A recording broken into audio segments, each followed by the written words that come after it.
and 9-month FY25 earnings conference call hosted by Shakti Pumps India Limited.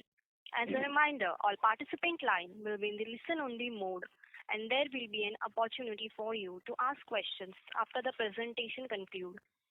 Should you need assistance during the conference call, please signal an operator by pressing star then 0 on your touchtone phone. I now hand the conference over to Mr. Rohit Anand from Ernst & Young LLP. Thank you, and over to you, sir. Good afternoon, everyone. Before we proceed, let me remind you that this discussion may contain forward-looking statements that may involve known or unknown risks, uncertainties, and other factors. It must be viewed in conjunction with our business risks that could cause future result, performance, or achievements to differ significantly from what is expressed or implied by such forward-looking statements. Today, from the senior management of Shakti Pumps India Limited, we have with us Mr. Dinesh Patidar, Chairman, Mr. Ramesh Patidar, Managing Director, Mr. Dinesh Patel, Chief Financial Officer, and Mr. Ravi Patidar, Company Secretary and Compliance Officer. Before I hand over the call to Mr. Dinesh Patidar for his remarks, I would like to give a brief overview about Shakti Pumps India Limited for those who might be joining first time in our call. Shakti Pumps India Limited is one of the leading integrated manufacturer of pumps, motors, controllers, VFDs, and inverters in India. The company currently manufactures most of the critical components of the pump in-house and provide end-to-end solution in solar pumps. The company has 3 state-of-the-art manufacturing facilities in Pithampur, Madhya Pradesh. With a rich legacy of over 4 decades, the company is led by Mr. Dinesh Patidar. The company has made a strong presence in domestic market and also made a strong foothold in 100 countries globally. Shakti Pumps also has a strong focus and commitment to technology and R&D, which is evident by the 15 patents it has received so far. The company ability to manufacture high quality products on the back of its backward integrated manufacturing capabilities has translated into higher acceptance of its products by the farmer, thereby increasing the installation of solar pumps. The company is one of the largest supplier of the pump with approximately 25% market share under the PM KUSUM scheme all over the India, and also has a robust market share in the largest agriculture states in the country like Haryana, Rajasthan, Uttar Pradesh, Madhya Pradesh, and Maharashtra. The PM KUSUM scheme is pivotal government initiatives designed to promote irrigation efficiencies in India by replacing the conventional diesel or electrical pumps with solar pumps. This transition provides farmers with a reliable power supply, support micro irrigation, and improve both crop yield and farmers' income. Additionally, farmers can also earn extra income by selling extra electricity back to the grid. PM KUSUM is the largest of the several government schemes encouraging solar pump adoption, benefits state governments and electricity boards by simplifying power supply management. It also reduces fossil fuel reliance and cuts greenhouse gas emissions, contributing to a more sustainable economy. In addition to PM KUSUM scheme, the company sells its products to governments through various other schemes and in the major exports markets also. The company has also diversified into manufacturing of electric controllers and motors for EV, securing pilot orders from OEMs. In conclusion, Shakti Pumps India Limited stands as a testament to innovation, quality, and sustainability in the pump manufacturing industry. As SPIL continues to invest in its growth and technology advancement, the company will continue to lead by example and ensure prosperity for farmers and all other stakeholders. With that, I would like to hand over the call to Mr. Dinesh Patidar sir for this quarterly and other business highlights. Thank you, and over to you, sir. धन्यवाद रोहित। सभी दोस्तों को नमस्कार और आज इस call में शामिल होने के लिए बहुत बहुत धन्यवाद। मुझे आपके साथ यह साझा करते हुए बड़ी खुशी हो रही है कि हमारी कंपनी ने great place to work certification की मान्यता प्राप्त की है। ये एक बहुत ही अच्छी उपलब्धि है जो हमारी टीम को मजबूत और प्रेरित करने के लिए एक प्रमाण के रूप में है। ये कल्चर ऑफ इनोवेशन को और सहयोग और कर्मचारियों की संतुष्टि को बढ़ावा देने के लिए हमारी प्रतिबद्धता को दर्शाती है। हमारा इस क्वार्टर में जो रिजल्ट जिसके लिए मैं आपके सामने आया हूँ बहुत ही अच्छा है और मैं बहुत ही ज्यादा खुश हूँ हमारी टीम के परफॉर्मेंस से। हमारी टीम ने इस क्वार्टर में 650 करोड़ रुपए की सेल की है, जो हमने हमारे ही रिकॉर्ड तोड़े हैं। जो हमारे पुराने रिकॉर्ड से उनको हम तोड़ते हुए आगे बढ़ रहे हैं। हमने EBITDA 154 करोड़ रुपए इस क्वार्टर में हमारा रहा है, जिसने हमारे पुराने सारे रिकॉर्ड तोड़े हैं। 9 मंथ के रिकॉर्ड को हम देखें तो 1891 करोड़ की हमने सेल की है, जिसमें 439 करोड़ का EBITDA रहा है। हमारे पास अच्छे ऑर्डर्स भी हैं और सभी प्रदेशों से हैं और करीब ऑर्डर बुक हमारी आने वाले समय की जो ऑर्डर्स हैं उसकी बुक 2000 करोड़ की है। अभी एक स्टेट में, महाराष्ट्र स्टेट में जो एक स्कीम चालू की है, मेंगल तालिया सौर कृषि पंप योजना, जिसमें हमको 754 करोड़ का एक ऑर्डर मिला है। एक ऑर्डर हमको हरियाणा स्टेट से मिला है जो 116 करोड़ का है। हम सोलर पंप के उद्योग में विशेष रूप से PM कुसुम के साथ में मेघल तालिया और विभिन्न राज्यों में अलग अलग स्कीम में अपनी मौजूद अवसर को लेकर आगे बढ़ रहे हैं। इस सेगमेंट में हम लगातार विकास के लिए अच्छी स्थिति में हैं। हमारा मानना है कि हम सोलर पंप की डिजाइन और निर्माण में हमारी विशेष क्षमता है। टेक्निकली, क्वालिटी वाइज और प्रोडक्शन वाइज हम लोग अभी बहुत ही अच्छे तरीके से हमारे कस्टमर्स को सर्विस कर पा रहे हैं और हमारे कस्टमर भी हमारी क्वालिटी और सर्विस से सेटिस्फाइड है। हमारा EV बिजनेस भी अच्छी तरह से आगे बढ़ रहा है, जिसमें विभिन्न कंपनियों के साथ में पायलट ऑर्डर्स के साथ में उनके जो डिजाइन सेगमेंट में हम लोग उनके साथ काम कर रहे हैं और उसमें भी हमको एक अच्छी सफलता दिख रही है, क्योंकि उसमें हमने R&D में बहुत अच्छा काम किया है, जहां हम EV की मोटर्स और कंट्रोलर्स बनाते हैं। और सबसे अच्छी बात ये भी है कि हमारे निर्यात कारोबार में भी हमने बहुत अच्छा काम किया है। यहाँ पर भी हमने अच्छी ग्रोथ की है। जो 50 करोड़ हमारा क्वार्टर हुआ करता था, वो अब 106 करोड़ के आसपास क्वार्टर हुआ है और 9th मंथ में भी हमने 58% ग्रोथ की है।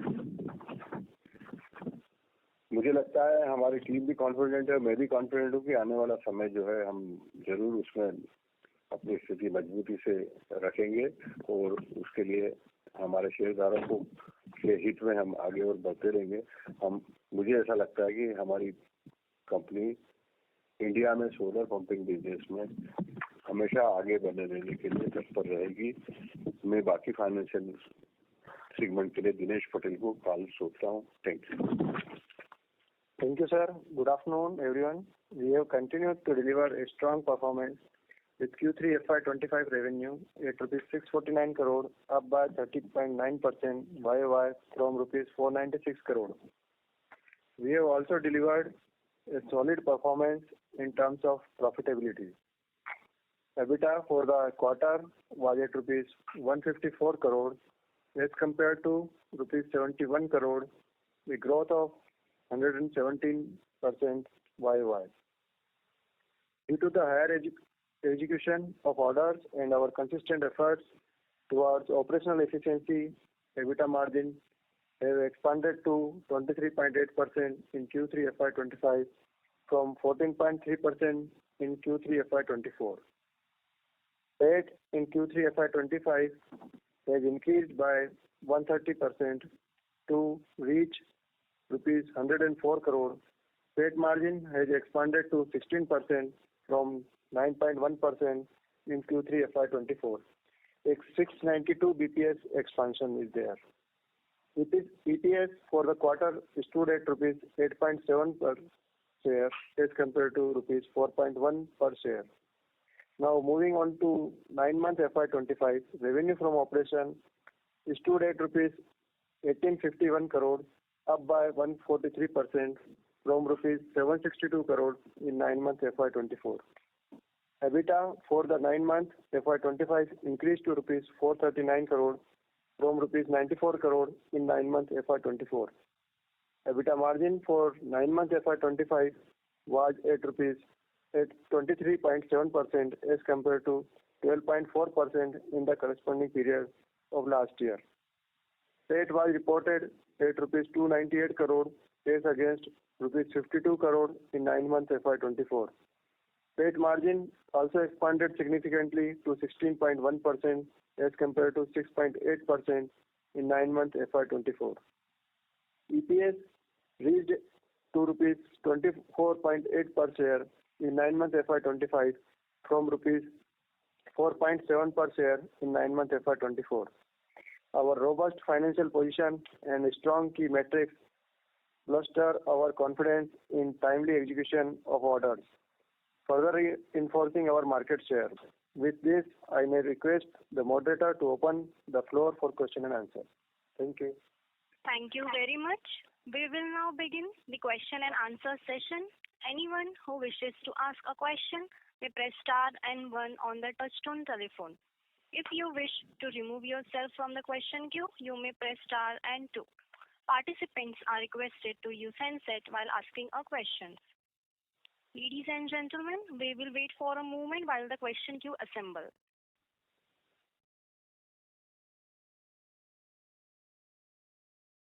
The first question is from the line of Nirav from Ask Investment Managers. Please go ahead. Hello sir, और आपने मुझे अपॉर्चुनिटी दी उसके लिए धन्यवाद।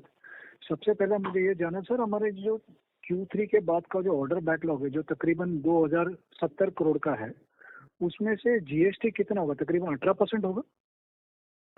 13.5% somewhere. 13.5%। Yes, yes. Blended basis पे बोल रहे हैं ना आप सर? हाँ जी।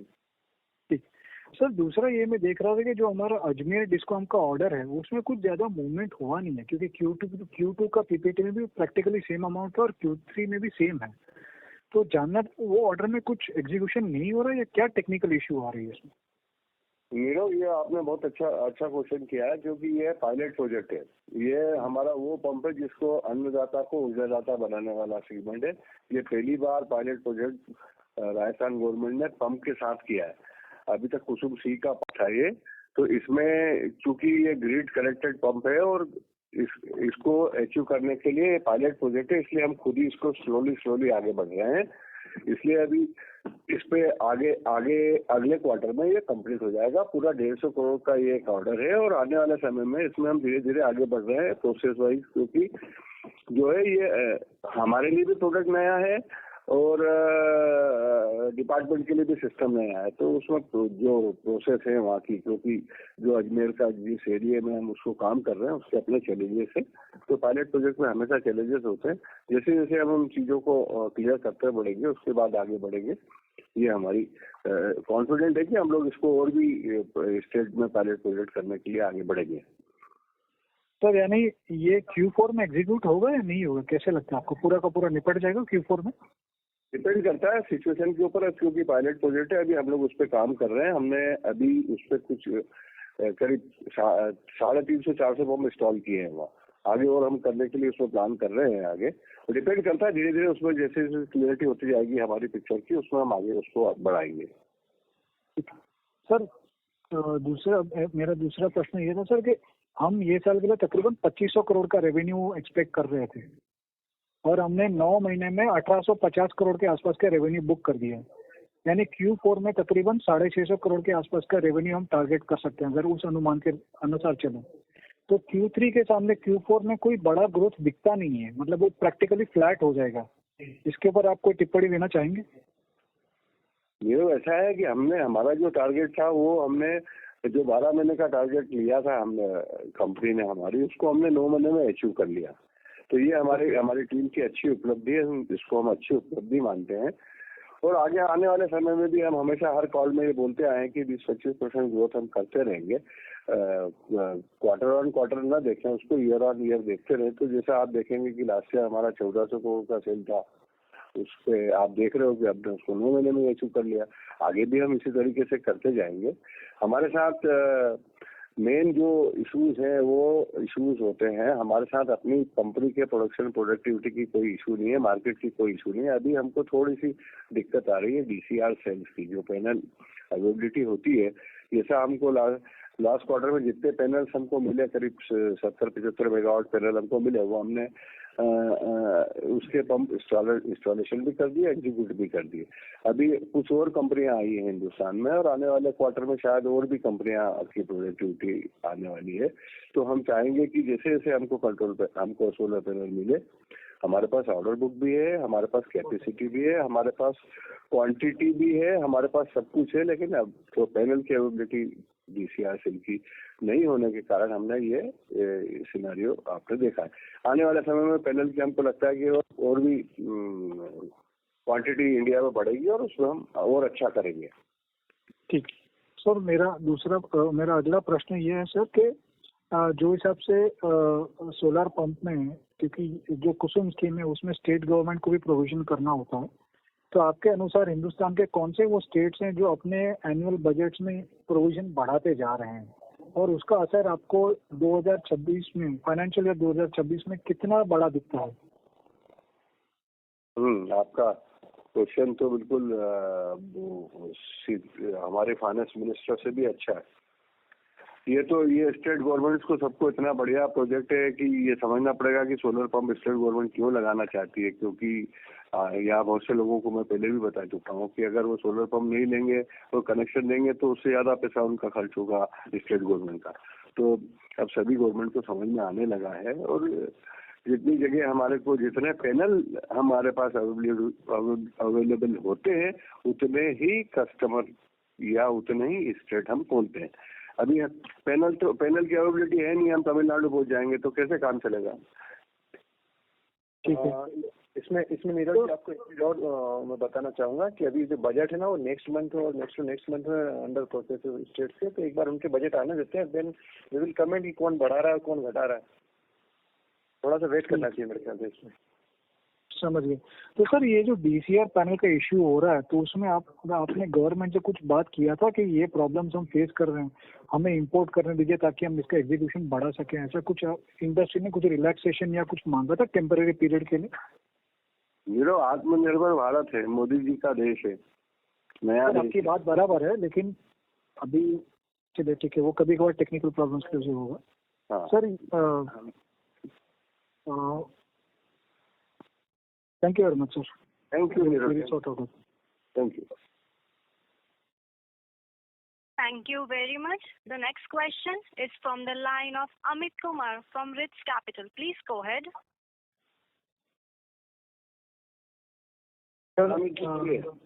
सर मेरे पास 2 क्वेश्चन है। First, update on your Uganda project कि उसमें कहाँ तक हम पहुँचे। सेकेंड इज 750 करोड़ का जो महाराष्ट्र गवर्नमेंट से हमें ऑर्डर मिला है वो 2 महीने में आई गेस था हमारे पास, कि 2 महीने थे हमें उसे फुलफिल करने के।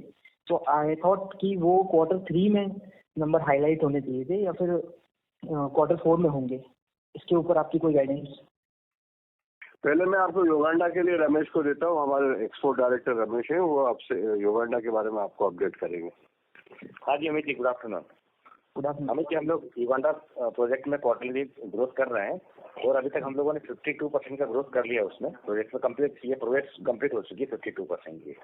ओके, तो हम लोग उसमें कंटिन्यूस काम कर रहे हैं और सब कुछ लाइनअप चल रहा है हमारा। वो सारा पैसा आ चुका है। Okay sir. तो सर ऑर्डर के साइड पे महाराष्ट्र गवर्नमेंट से जो ऑर्डर है, एक्चुअली सर उसको आप थोड़ा सा मैं एक्सप्लेन करूंगा कि वो 60 डेज का जो उसमें टाइमलाइन दिया है वो फ्रॉम ऑर्डर डेट है। तो ये हमको LOE मिला है, तो इसमें इसकी जो LOE की जो पूरी एक्सटेंडेड पीरियड है वो 1 ईयर की है। ओके, इस दिन से हमको पोर्टल के थ्रू ऑर्डर मिलना स्टार्ट हो जाएंगे, उससे 60 दिन में हमको इंस्टॉल करके देना है। Okay sir, thank you Amit ji. Thank you sir. Thank you. participants are requested to press star and one on the touchtone telephone to ask a question. The next question is from the line of Praful from Servus Capital. Please go ahead. Hi, sir. Congrats on good set of numbers. I just wanted to check on how much is the receivables on the books as at the end of December. At the end of December, it's around 1175 crore. Okay. Got it, sir. That's it from my end. Thank you.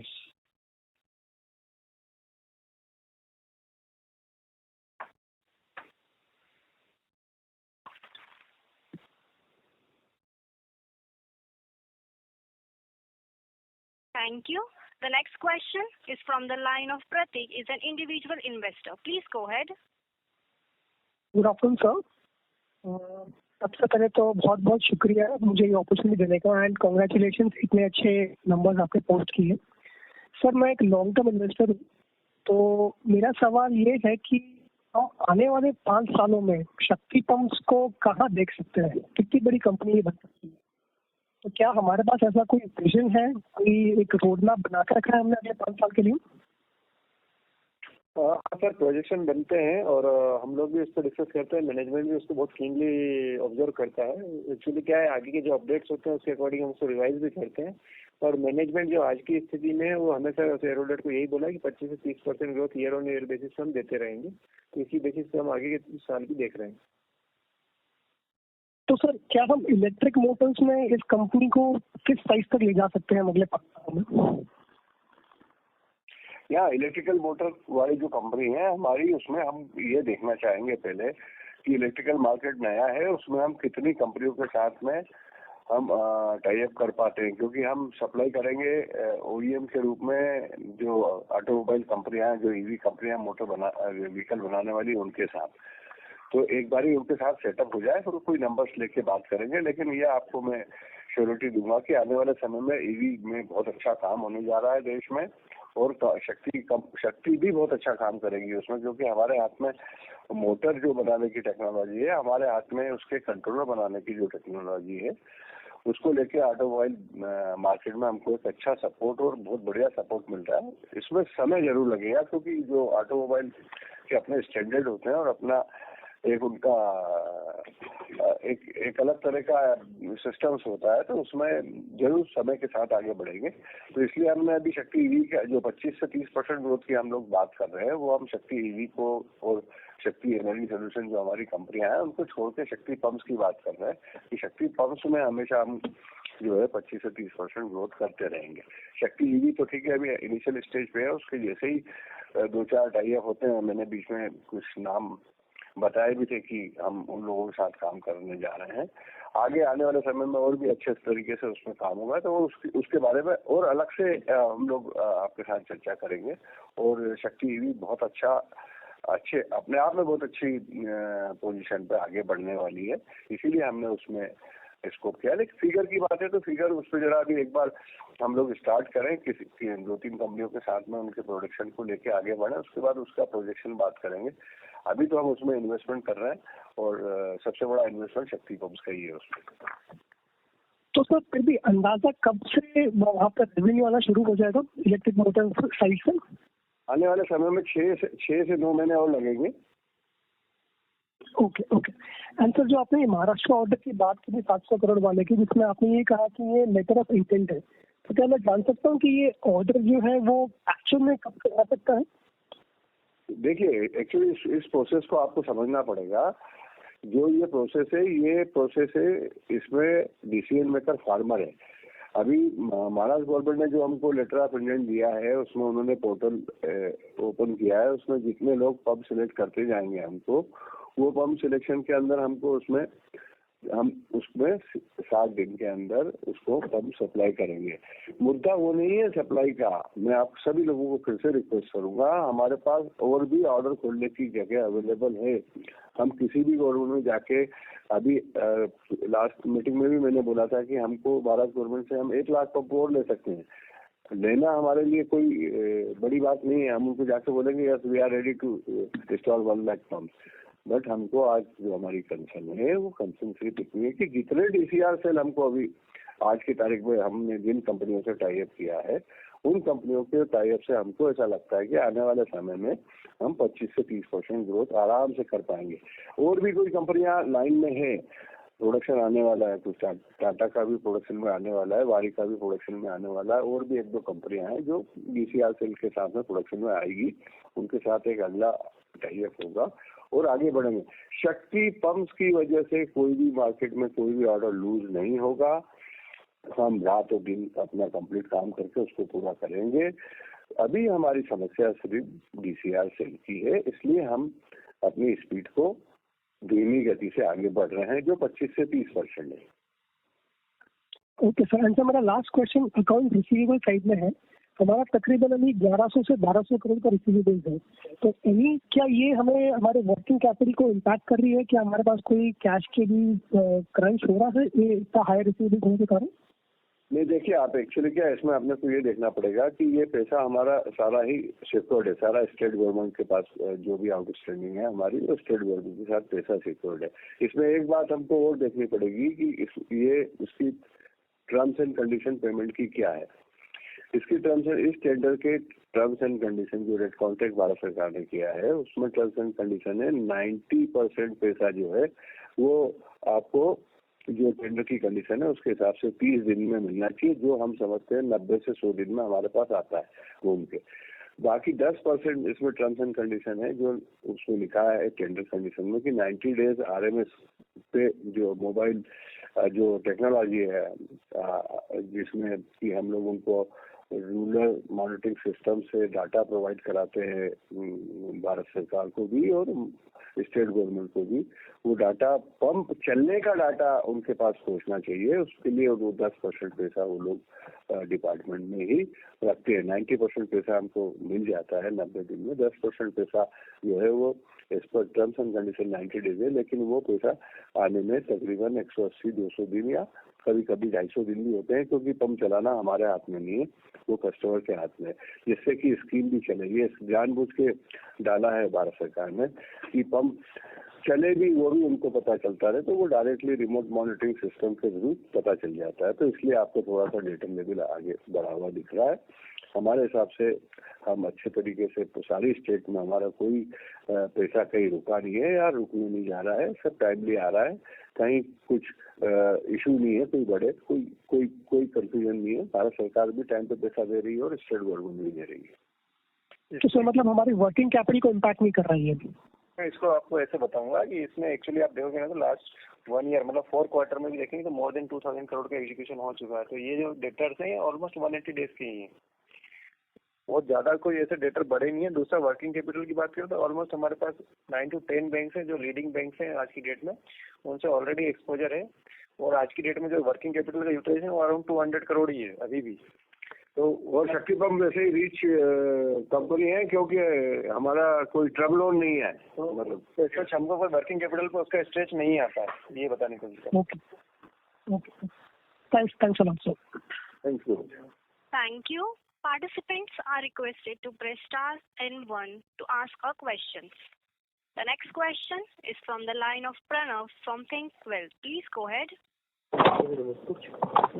Hello. हाँ प्रणव जी बोलिए। पहले तो sir congratulation for the great set of numbers. मेरा एक सवाल था sir, जो हमारे मार्जिन है एबिटा और पैट, सस्टेनेबल मार्जिन क्या होंगे सर आगे जाके?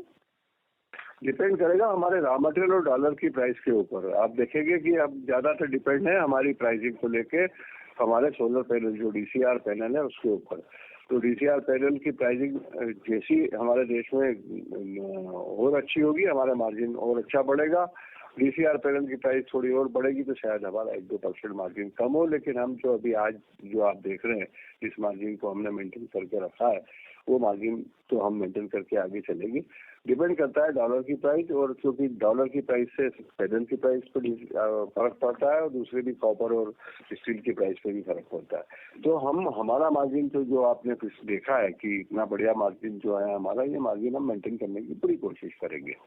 तो सर हमें कितना मार्जिन पकड़ के लेना चाहिए, कौन सा रेंज ऑफ मार्जिन हमें लेना चाहिए? जैसे कि डाउन साइड में हम इतना मार्जिन बना सकते हैं और अप साइड में जैसे अभी हम 24% बना रहे हैं, तो हमें क्या एक जो 2 मीडियन लेने चाहिए कि लेट्स से हम 20 to 25% मार्जिन मेंटेन कर पाएंगे कि नहीं, एक रेंज तो होगा ना जब अगर प्राइसेस। देखिए भाई साहब, मैं अभी आपको यही बता रहा था कि 24% मार्जिन जो हम मेंटेन कर रहे हैं वो हमारे हिसाब से बहुत अच्छा मार्जिन है, बहुत अच्छा मार्जिन है, और इसको हम मेंटेन करने की कोशिश करेंगे। लेकिन सिचुएशन कभी कभी हमारे हाथ में नहीं होती है, जैसे कि डॉलर की प्राइस और सोलर पैनल की प्राइस। तो डॉलर की प्राइस की वजह से हमारी प्राइसिंग थोड़ी इफेक्ट होती है रॉ मटेरियल की, लेकिन आने वाले समय में फिर हम सेल्स की जो प्राइस है हमारी उसको हम बढ़ा पाते हैं, लेकिन उसके लिए थोड़ा सा समय लगता है। तो वो चीजों का ध्यान में अपने को रखना है। हम ये जो EBITDA में आपने देखा है मार्जिन, ये हम कोशिश करते हैं कि इसको मेंटेन करके रखें। इसमें एक्चुअली अगर आप मिनिमम गाइडलाइन की बात करें तो मैनेजमेंट पहले भी अपनी गाइडलाइन दे चुका है, तो 16 to 18% की गाइडलाइन पहले भी दे चुके हैं कि अगर आपको मिनिमम गाइडलाइन लेके चलना है तो ये रहेगा। और आप मैक्सिमम साइड पे देखना चाह रहे हैं तो अभी एग्जिस्टिंग तो हमारा है ही है, जो भी अभी भी देखा जाए मैक्सिमम साइड ही है, इसको भी हम बनाने की पूरी कोशिश कर रहे हैं और लास्ट 2-3 क्वार्टर से हम कंटिन्यू कर ही रहे हैं। ये हमारा आपकी सबमिशन है। Okay. And sir EV motor जो हमारा जो सेकेंड लाइन ऑफ बिजनेस है, उसमें अगर जब भी हम कोई भी OEM को अगर हमें ऑनबोर्ड करना हो एज ए क्लाइंट, तो कितना टाइम लगता है उनको ऑनबोर्ड करने के लिए? अगर जैसे जो प्रोसेस है, जैसे उनको ऑनबोर्ड करने के एज ए कस्टमर, तो कितना टाइम लगता है? 6 से 8 महीने लगते हैं, कभी कभी 1 साल भी लगता है। 1 ईयर। ओके सर, ठीक है sir, thank you sir. Thank you. Thank you. The next question is from the line of Thomas from Lucky Investment. Please go ahead. Hello. हाँ बोलिए। थैंक यू सर क्वेश्चन पूछने की opportunity के लिए। मुझे जानना था सर, रिप्लेसमेंट डिमांड पंप्स की कब आएगी? आउट ऑफ मतलब जो 3 lakh average cost of a pump, roughly if I am correct, 50% module का होगा एंड 50% मोटर पंप एक्सेट्रा। तो इन 50% तो इस 50% जो मोटर पंप वगैरह है ये हम इन हाउस करते हैं, करेक्ट? मैन्युफैक्चरिंग। तो मॉड्यूल की लाइफ होगी रफली 20 ईयर्स, 15-20 साल, 25 साल, वट। एंड ये पंप कंट्रोलर इन सब की लाइफ कितनी है? कब आप इनकी रिप्लेसमेंट एक्सपेक्ट कर सकते हैं, रिप्लेसमेंट डिमांड? पंप तो देखिए ये डिपेंड करता है कि आपका वाटर लेवल कैसा है, वहाँ पे उसका पानी का pH लेवल कैसा है, उसके ऊपर डिपेंड करता है। 10 से 15 साल एक नॉर्मल पंप की लाइफ रहती है, लेकिन अगर pH लेवल गड़बड़ हो तो वहाँ 2 साल पंप चलता है, 1 साल पंप चलता है। वो डिपेंड करता है कि कितना pH लेवल है वहाँ पर। VFD 3 से 5 साल उसकी लाइफ होती है, पर वो भी डिपेंड करता है कि वो किस एटमॉस्फेयर में है। तो सेकेंडरी जो रीसेल मार्केट तो अभी क्रिएट होना चालू हो गया है, और वो आने वाले समय में और बढ़ेगा। सेकेंडरी मार्केट आना शुरू हो गया, मतलब रिप्लेसमेंट डिमांड आपको देखने लगी है अभी? हाँ, आना भी चालू हो गई और सेल भी चालू है। Okay. And last question sir, ये एक महाराष्ट्र गवर्नमेंट का एक और ऑर्डर आने वाला था जो काफी डिले हो गया है। आई एम सॉरी, मैंने कॉल लेट ज्वाइन किया तो शायद आपने इसके बारे में बात की हो, बट उससे कुछ अपडेट्स है? वो डिले हो रहा है बार बार, कुछ एनी अपडेट्स है? मैंने ऑलरेडी महाराष्ट्र का हमारे पास 750 करोड़ का ऑर्डर आ चुका है, हमने इन्फॉर्म भी किया है। तो एक और tender, if I am not wrong, उसके बिड्स गए थे एंड उसके रिजल्ट आने बाकी थे, इज दैट करेक्ट? करेक्ट। वो दूसरा टेंडर है, उसमें रिजल्ट आना बाकी है, उसको भी आएगा आने वाले समय में। मुझे लगता है 15-20 दिन में होना चाहिए। वो 15-20 दिन में होगा? ऑर्डर की कोई समस्या नहीं है, ऑर्डर का ही कमी नहीं है। ये जो कुसुम योजना है, प्रधानमंत्री कुसुम योजना, इसमें जितने हम ऑर्डर लेना चाहे उतने ऑर्डर अवेलेबल होंगे। हमारी समस्या है DCR सेल पैनल की, जो हमको जितने अवेलेबल होते हैं उतने ऑर्डर हम आगे की एग्जीक्यूट करके आगे बढ़ते हैं। राइट। और अभी हम अडानी और प्रीमियर से DCR सेल ले रहे हैं, करेक्ट? Right, correct. और इसमें और प्लेयर्स हैं जो सप्लाई कर सकते हैं DCR सेल? नई कंपनियां आ रही है अभी, वो नई कंपनियों से चल रही है बात, और सबके ऑफर भी आने लगे हैं। तो आने वाले समय में हम इसीलिए आपको बोल रहे हैं कि हम 25 से 30% ग्रोथ अभी कर पाएंगे, कि हमको लग रहा है कि सोलर सेल अवेलेबल होंगे अब आने वाले समय में, क्योंकि जो बड़ी कंपनियों ने मैन्युफैक्चरिंग स्टार्ट की है। Okay, and one final question sir, अभी रिसेंटली पिछले 2-3 महीने में मॉड्यूल के प्राइसेस बढ़ गए थे because of the anti dump clause on the solar glass, वो मॉड्यूल पे जो लगता है, उसके वजह से आपको कुछ मार्जिन पे प्रेशर आया? बहुत बहुत बहुत बहुत अच्छी खबर रखते हो आप, बिल्कुल बेटर जज हो, आपने बहुत अच्छा निकाला है। उसकी वजह से भी बढ़ा है और डॉलर की वजह से भी बढ़ा है, लेकिन साथ साथ में जैसे जैसे हमारा यूटिलाइजेशन बढ़ाते हैं, हम दूसरे भी काम करते हैं, तो हमने तो मेंटेन करके रखा है हमारे EBITDA लेवल को। कोशिश जारी है, हम और भी आगे काइजन करके और थोड़ा सस्टेनेबल बना के आगे करते जाएंगे। तो हम तो कोशिश तो जारी है, हमारे 150 इंजीनियर R&D में काम करते हैं, हम खुद अपनी R&D कंपनी जैसे इसको ट्रीट करते हैं। तो हर जगह हमारे आने वाले समय में और भी आप देखोगे कि R&D में हमारे प्रोडक्ट आपको दिखेंगे।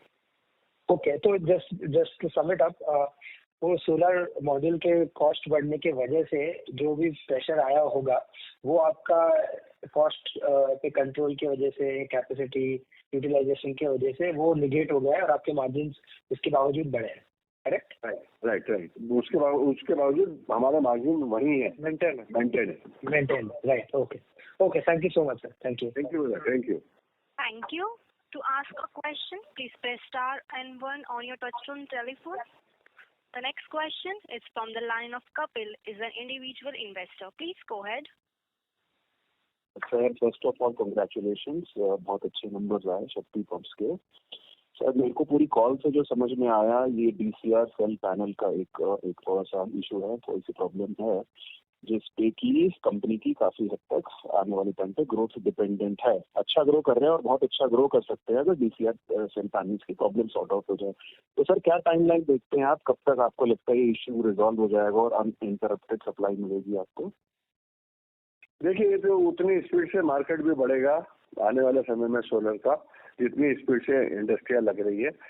तो मैं आपको पहले ये बताऊंगा कि यहाँ पे 2 बड़ी कंपनियों ने जो प्रोडक्शन स्टार्ट किया है, उनके साथ अभी से टाइप चालू है हमारा, और वो हमको एक अच्छी क्वांटिटी में देना चालू करेगी। तो आने वाले समय में हम उनसे भी स्टार्ट करेंगे, और हम खुद भी प्लान कर रहे हैं कि हम सोलर का प्लांट लगाएं और उसके साथ आगे बढ़ें, क्योंकि हमें लगता है कि आने वाले समय में ये भी एक समस्या होगी। तो हम सोच रहे हैं आने वाले समय में आपको ऑलरेडी हमने QIP प्लान किया है, और QIP ऑलरेडी आप लोगों को पता है कि QIP से हम 400 करोड़ रुपए लेने जा रहे हैं। वो इसीलिए लेने जा रहे हैं कि हम अपना सोलर प्लांट लगाएं। तो सर कितने टाइम पे हम बोल सकते हैं इंटरनली या एक्सटर्नल सोर्सिंग को देखते हैं कि ये मतलब ये प्रॉब्लम, ये इशू नहीं रहेगा, उसका कुछ सर आप टाइम पीरियड डिफाइन कर पाएंगे? हाँ, देखिए, अब जैसे हमने DCR सेल बनाने का यूनिट लगाया, और भी कोई समस्या आएगी तो और भी कुछ करेंगे, आगे बढ़ते रहेंगे। हमको तो कुसुम को देश में सक्सेस करना है और देश को सोलर एनर्जी में आगे ले जाना है। हमारा टारगेट बहुत क्लियर है, हम सोलर एनर्जी में हैं, इसमें जो भी समस्या आएगी उसको हल करने के लिए हम खड़े रहेंगे।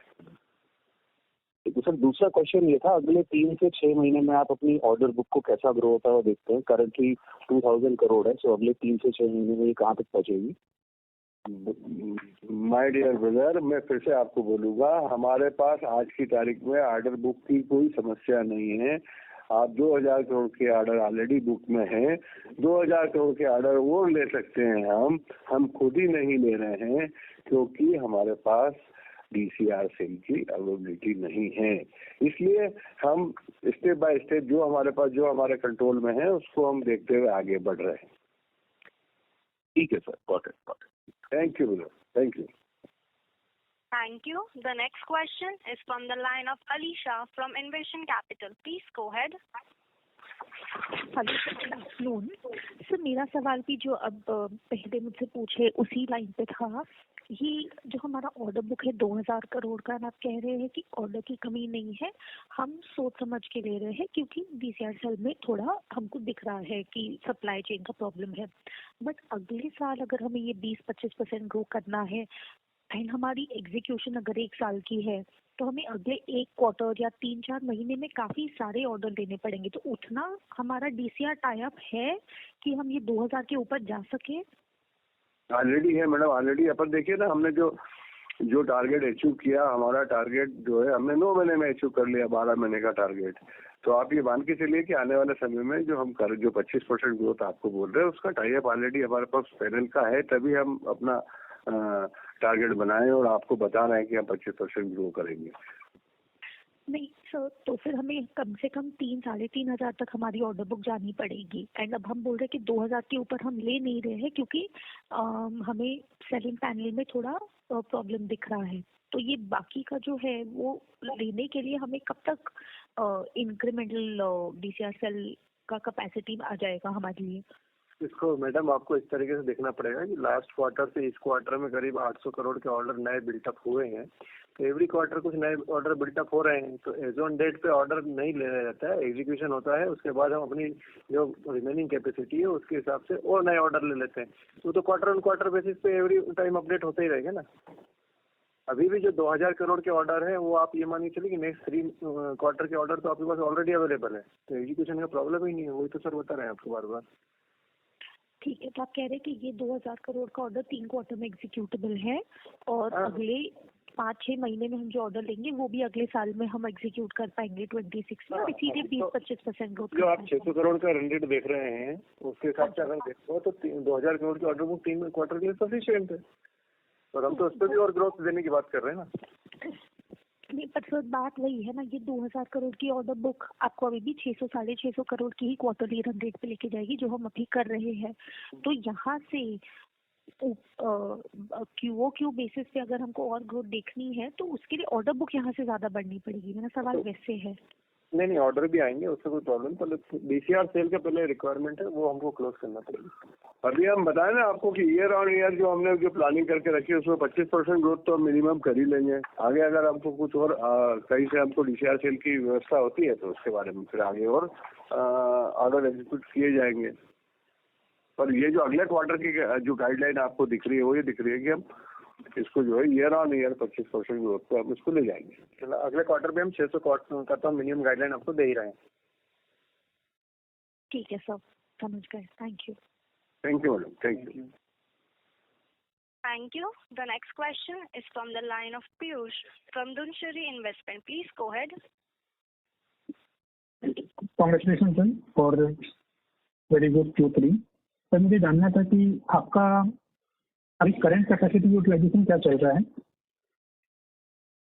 अभी करंट कैपेसिटी यूटिलाइजेशन 62% पे सर। अभी तो सर मतलब 9 मंथ को बता रहे हैं या पूरे साल का एवरेज बता रहे हैं सर? 9 मंथ। और हमारा जो नया कैपेक्स है कैपेसिटी वो कब तक आ जाएगा? वो FY27 तक आ जाएगी। तो सर लोग FY26 में किस तरह से ग्रोथ तो लाने वाले हैं? एक्चुअली कुछ हमने इंटरनल अरेंजमेंट किए हैं, कुछ इंटरनल एक्सपेंशन किए हैं जिससे हम कुछ कैपेसिटी यहाँ पे ही बिल्टअप कर सकते हैं। क्योंकि क्या होता है कि सारी मशीनों में बॉटलनेक नहीं होता, कुछ मशीनों का बॉटलनेक क्लोज करना पड़ता है, तो वो हमने ऑलरेडी प्लान किया हुआ है। तो हम अभी भी जो आपको ग्रोथ बता रहे हैं उसी को कंसिडर करके बता रहे हैं। हम 3200 करोड़ इजीली कर सकते हैं। 3200 करोड़ अपने मान के चल सकते हैं अगले मतलब FY26 के लिए? हाँ, हम इजीली कर सकते हैं एग्जिस्टिंग प्लांट से। एग्जिस्टिंग प्लांट में तो फिर FY26 में किया हुआ है, और FY26 में अपना फिर नया कैपेसिटी अपनाने का बात है। हाँ, FY27 में नया कैपेसिटी आ जाएगा, ये बोल रहा हूँ। Thank you. Thank you. The next question is from the line of Deepak from Kotak Equities. Please go ahead. Hi sir, just wanted to understand, आप बोल रहे थे कि DCR सेल और मॉड्यूल का काफी शॉर्टेज है, तो any change in pricing that we have seen over the last 3-4 months and any hint of अभी current pricing क्या है DCR मॉड्यूल और DCR सेल का? हाँ, प्राइसिंग मैटर तो थोड़ा कॉन्फिडेंशियल होता है, अलग अलग कंपनियों के साथ अलग अलग टाई अप है, तो वो तो फिर संभव नहीं होगा, हम डिस्कस नहीं कर पाएंगे। लेकिन हाँ, प्राइसिंग जरूर इंक्रीज हुई है थोड़ी, और उसका इफेक्ट हम देख भी रहे हैं, और उसका आने वाले समय में कैसा होगा उसके बारे में तो अगले क्वार्टर में ही बता पाएंगे। अभी स्थिति है दीपक भाई कि हमारे पास जितनी DCR सेल अवेलेबल है उसकी बुकिंग हमने लेके रखी है। तो जो टाई अप हमने प्रीमियर और अडानी हमारे वेंडरों से किया है, वो जितनी क्वांटिटी हमको दे पा रहे हैं उतनी क्वांटिटी में हम आगे बढ़ रहे हैं। तो आने वाले समय में हम, जैसा कि मैंने अभी पिछली कॉल में भी बताया कि हमको हम खुद भी 1.2 गीगा का प्लान कर रहे हैं। तो आने वाले समय में हमको किसी के ऊपर डिपेंडेंसी का भी नहीं होगा और उस समय हम आपको क्लियर कट डायरेक्शन भी दे पाएंगे। आज हमारी 50%, जैसे आप देख रहे हैं कि आज हमारा जो 24% मार्जिन है, बेसिकली 24% मार्जिन नहीं है, ये अराउंड आप देखिए कि जो हमारा इसमें से 250 करोड़ के आसपास तो सोलर पैनल का परचेज है, वो मार्जिन भी इसमें आ चुका है। करीब 40% के आसपास मार्जिन आता है। तो हमारा खुद का प्रोडक्ट तो एक अच्छा स्टेब्लिश प्रोडक्ट है। तो हम डिपेंड कर रहे हैं सोलर पैनल पे, जैसे ही मार्केट में उसकी एबिलिटी और बढ़ती है आगे इसको आगे अच्छे से ले जाएंगे। हाँ श्योर सर, हाँ thank you. Thank you. Thank you. The next question is from the line of Bharat Shah from Ask Investment Manager. Please go ahead. हाँ भरत भाई बोलिए। Yes, policy is issued instantaneously on populating it. Thank you sir. बताइए sir. Bharat भाई बोलिए। हाँ दिनेश जी कैसे है? मैं बहुत अच्छा हूँ, बताइए। दिनेश जी दो चीज, आज हमारी ऑर्डर बुक का ब्रेकअप स्टेट्स वाइज कैसे है? वो मैंने अपने प्रेजेंटेशन में वेबसाइट पर डाला है, आपको मिल जाएगा सब वहाँ पर भी। तो वो सारा प्रेजेंटेशन पूरा डाला हुआ है कि स्टेट वाइज का ब्रेकअप भी डाला है, सब कुछ है उसका। वो मैं चेक कर लेता हूँ, लेकिन can you quickly guide me about that? बताइए दिनेश आप बताइए। हाँ इसमें सर एक्चुअली कैसा है कि करीब हमारे पास आज की डेट में जो ऑर्डर है वो करीब 2070 करोड़ का है, और इसमें बात करें तो 750 करोड़ जो ऑर्डर है वो हमारे इसके महाराष्ट्र गवर्नमेंट के हैं। 116 करोड़ हमारे पास हरियाणा गवर्नमेंट के हैं, राजस्थान के भी हैं। अभी जो करीब 1200 करोड़ के ऑर्डर हमारे महाराष्ट्र से हैं, और रिमेनिंग में बात करें तो यूपी, हरियाणा एंड राजस्थान। अच्छा, तो 4 स्टेट में टोटल ये 2000 करोड़ की ऑर्डर बुक है। Correct. And in all the 4 states,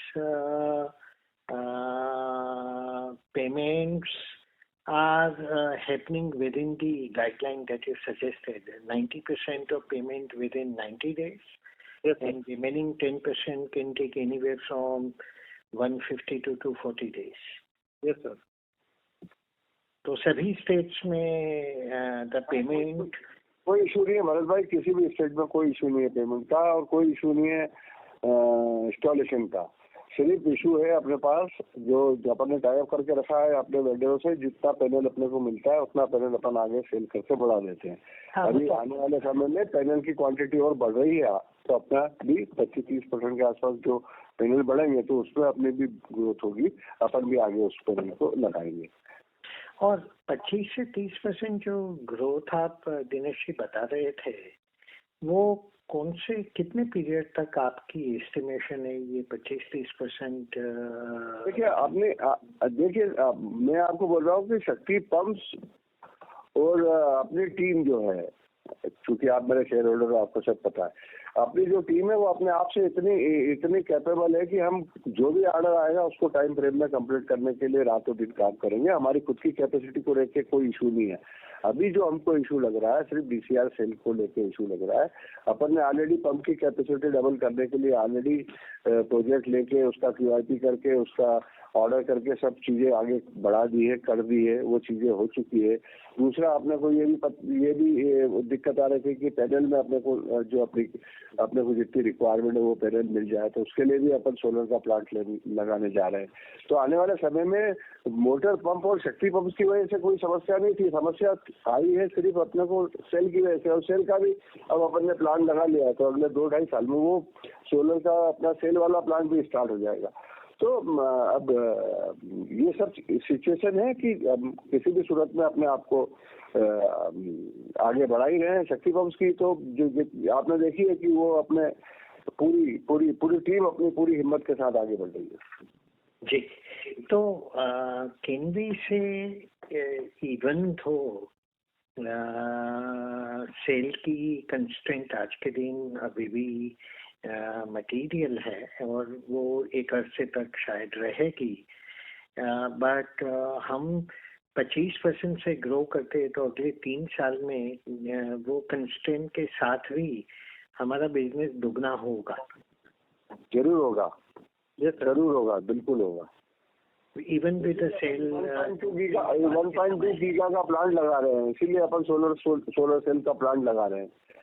ठीक ठीक, हाँ, बट वो उसको समय लगेगा। इन द मीनवाइल हमारी ये जो एग्जिस्टिंग समस्या है वो उसको ध्यान में रखते हुए भी 3 साल में यदि 25% से ग्रो करते तो डबल हमारी वॉल्यूम होनी चाहिए। उसमें आपको कोई बड़ी दिक्कतें नहीं नजर आती? कोई दिक्कत नहीं दिख रही, कोई दिक्कत नहीं दिख रही उसमें, एकदम करेंगे हम जी।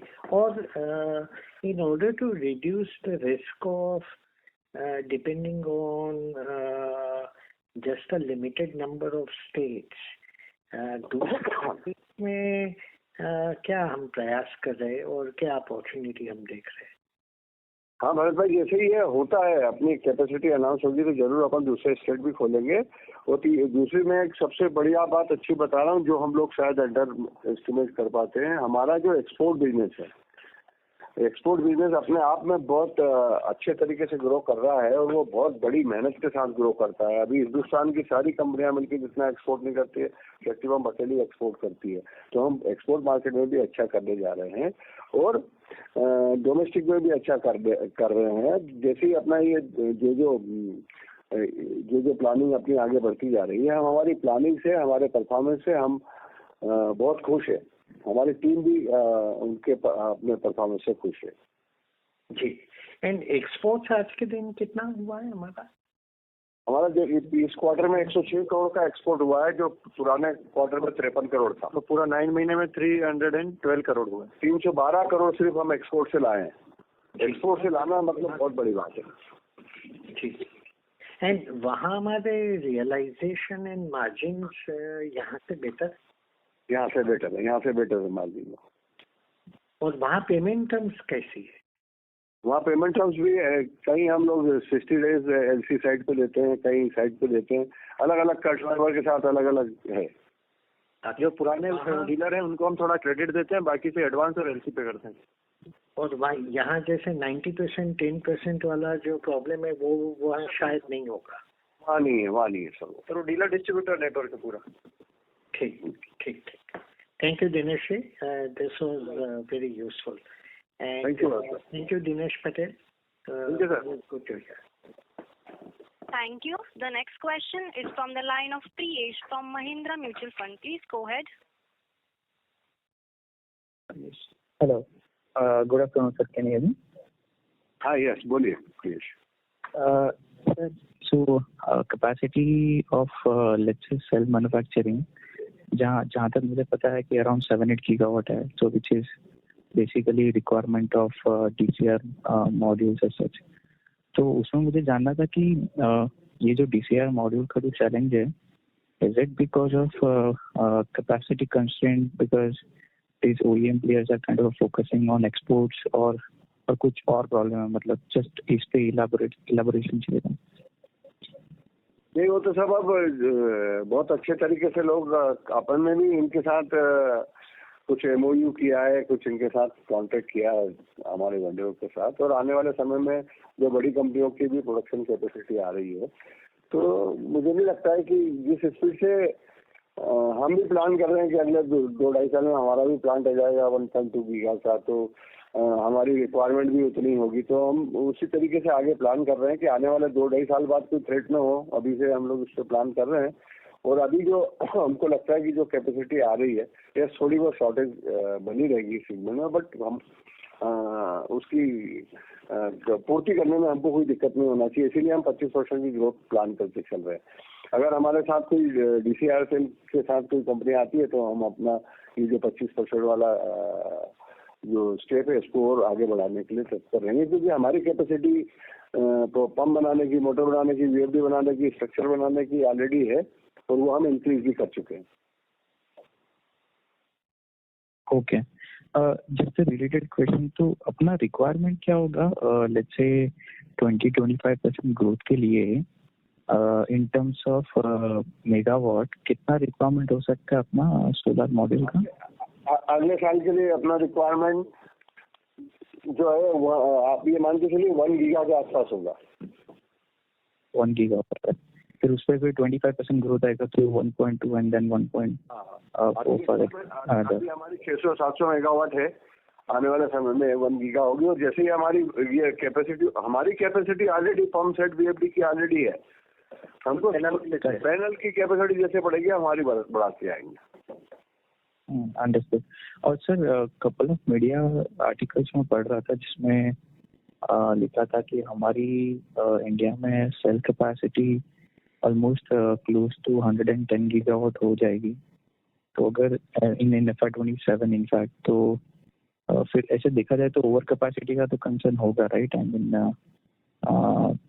फिर उस हिसाब से मतलब फिर हम भी प्लान क्यों डाल रहे, कंसिडरिंग हमारे रिटर्न रेशियो भी कम होंगे, even though it will be for captive consumption, understand, but still मतलब जस्ट इस पर क्लैरिटी चाहिए। देखिए, आप बिल्कुल सही बोल रहे हैं।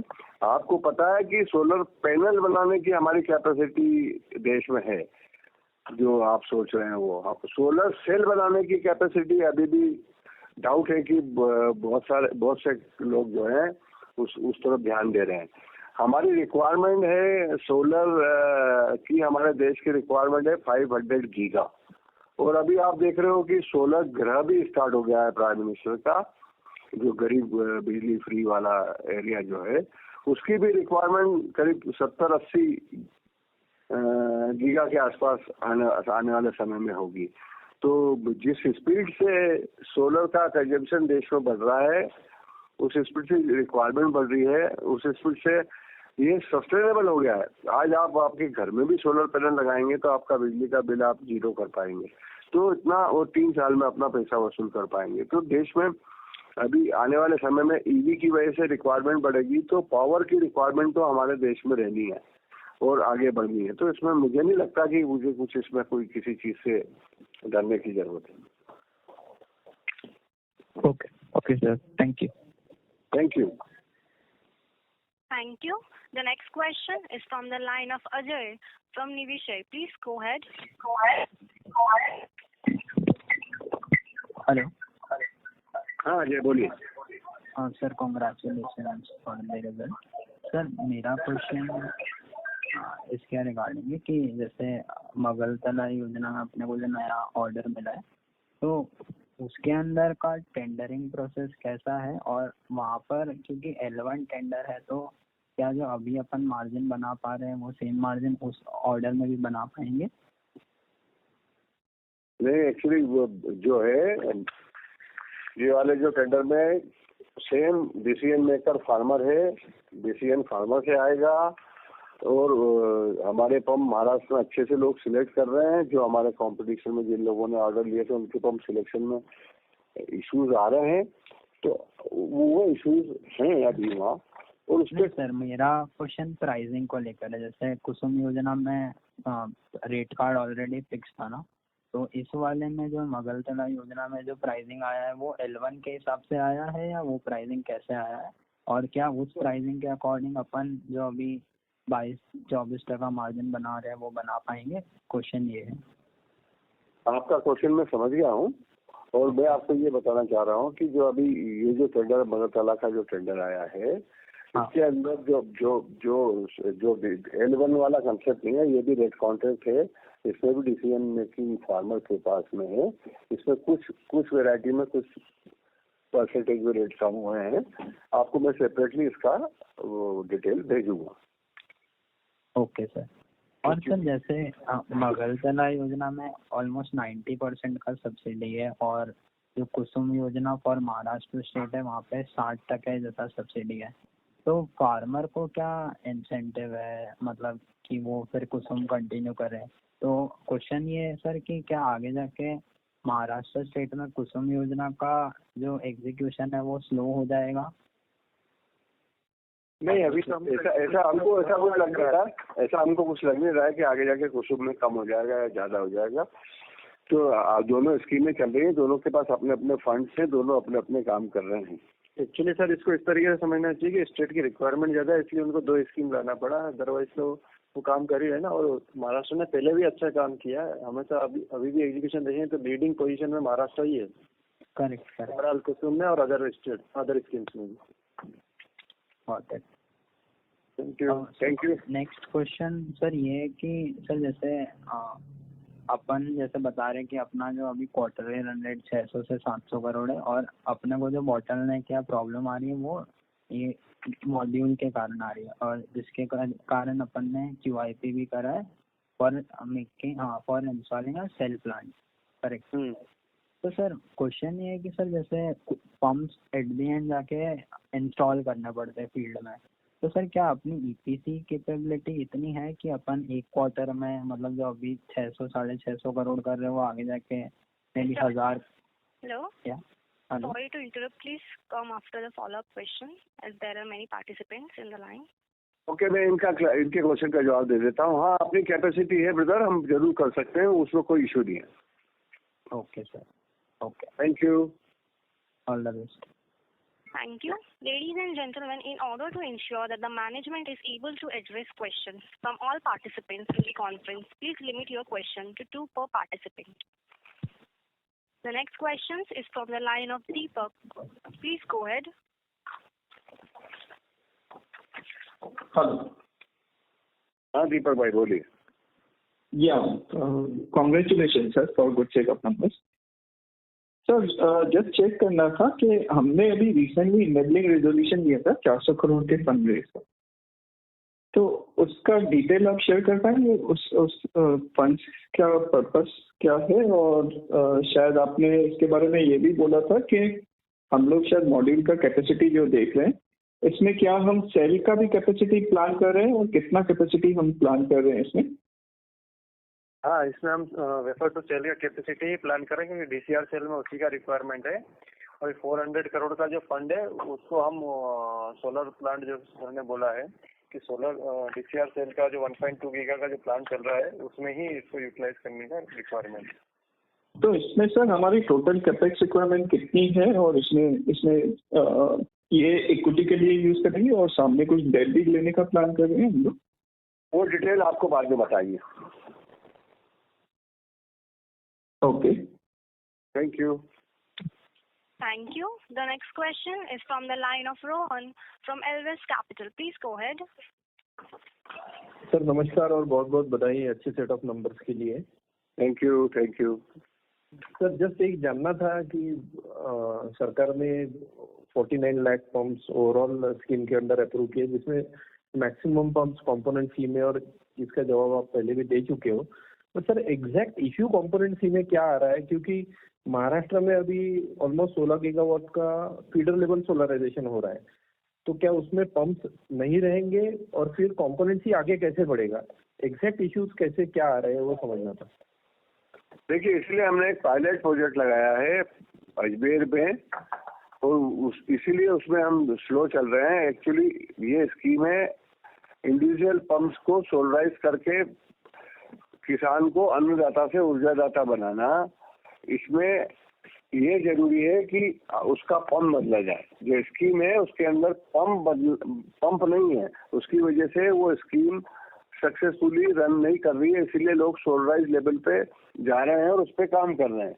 हमने मिनिस्ट्री को प्रेजेंटेशन भी दिया है और भी दे रहे हैं हम कि आप इसमें पंप अगर बदलोगे तभी ये सस्टेनेबल होगा और तभी आगे बढ़ेगा, तभी इसका पेबैक होगा। एक पंप जो है फार्मर का 50,000 रुपये साल की इनकम करेगा और डिस्काउंट की 1 लाख रुपये साल की इनकम करेगा, और डिस्काउंट का पैसा 3 साल के पहले वसूल हो जाएगा। तो 100% अगर पैसा लगाते हैं वो तो ये सब चीजें चल रही है पाइपलाइन में। हम खुद भी अपने प्रोडक्ट को वहाँ अजमेर में हमने लगाया है, उसमें हम उसको मॉनिटर कर रहे हैं, और आने वाले समय में जो कुसुम सी के जो प्रोजेक्ट है वो भी स्पीड से आएंगे और उसकी भी रिक्वायरमेंट बनेगी, ऐसा हमारा मानना है। बट आगे जाके आपको ऐसा भी लग रहा है कि कुसुम सी अगर थोड़ा स्लो पेस में चलता है तो क्या सरकार उसमें ऑफ ग्रिड के ही पंप्स बढ़ा सकती है आगे जाके? इसमें तो देखिए अभी क्या है कि ये तो नंबर तो बात करना कोई बड़ी बात नहीं है। नंबर तो सैंक्शन गवर्नमेंट भी कर लेगी और स्टेट गवर्नमेंट भी कर रही है। सारी स्टेट गवर्नमेंट जहाँ देख रहे हो आप, महाराष्ट्र हो की वो राजस्थान हो की हरियाणा हो, सभी स्टेट में नए कनेक्शन देने में जो 2.5 लाख रुपए खर्चा आता है उससे कम पैसे में तो सोलर पंप मिल जाता है और वो पंप भी 50,000 रुपये साल की बिजली खाता है। तो अब तो लोग उधर जा रहे हैं कि नए पंप कनेक्शन की बजाय सोलर पंप दिया जाए और जो पंप ऑलरेडी कनेक्शन दिए हुए हैं उनको ग्रिड से कनेक्ट कर दिया जाए, तो हमारे देश की इकोनॉमी में बहुत बड़ा बदलाव आएगा इससे। Okay, thank you sir. Thank you. Thank you. The next question is from the line of Shushruth from Caprize Investment. Please go ahead. Hello. हाँ सर, मेरा ये क्वेश्चन था, जैसे एक लाइनमैन या तो पीओ जीएसआर रिपोर्ट करता है और वो सर्कल ऑफिस जाता है, उसके 90 दिन में हमें पंप लगाना होता है, तो डीसीआर सेल का जो अभी क्रंच है उसके चलते हुए क्या हम वो 90 दिन में लग जाता है अपना पंप? हाँ लग जाता है, हम उतने ही ऑर्डर एग्जीक्यूट करते हैं जितनी डीसीआर से हमको पीछे से मिलने की उम्मीद होती है। और सर दूसरा क्वेश्चन ये था, ये जो राजस्थान का हॉर्टिकल्चर वाला जो टेंडर है फाइनेंशियल इवोल्यूशन स्टेज में जो है, इसको काफी समय हो गया सर, जिसमें अपन यूपीएससी में बिड किया है। आप किस टेंडर की बात कर रहे हैं? राजस्थान हॉर्टिकल्चर वाला। Rajasthan horticulture already sexy tender पे काम कर रहा है और हम उसमें ऑर्डर सप्लाई कर ही रहे हैं। हर क्वार्टर में हमारे कुछ ऑर्डर्स आते हैं, हम सप्लाई करते हैं। तो टेंडर कहाँ है वहाँ? टेंडर तो कोई है ही नहीं। Okay, thank you sir. Thank you. Thank you. That was the last question for the day. Due to time constraint, we will close this call. I now hand the conference over to Mr. Dinesh for closing comment. Thank you very much दोस्तों, आप सब लोग आए उसके लिए बहुत बहुत धन्यवाद। और भी आपके कोई क्वेश्चन हो तो आप हमारी ईवाई टीम के साथ में कांटेक्ट कर सकते हैं। आपके हर क्वेश्चन का जवाब देने की कोशिश हम करेंगे। अभी शायद आज भी आपने जो क्वेश्चन पूछे होंगे उनको हम आपको समझाने में हमारी पूरी कोशिश रही होगी और आगे भी रहेगी। तो आपको जो भी और कुछ आपको इन्फॉर्मेशन चाहिए आप हमारी ईवाई टीम से कांटेक्ट करें।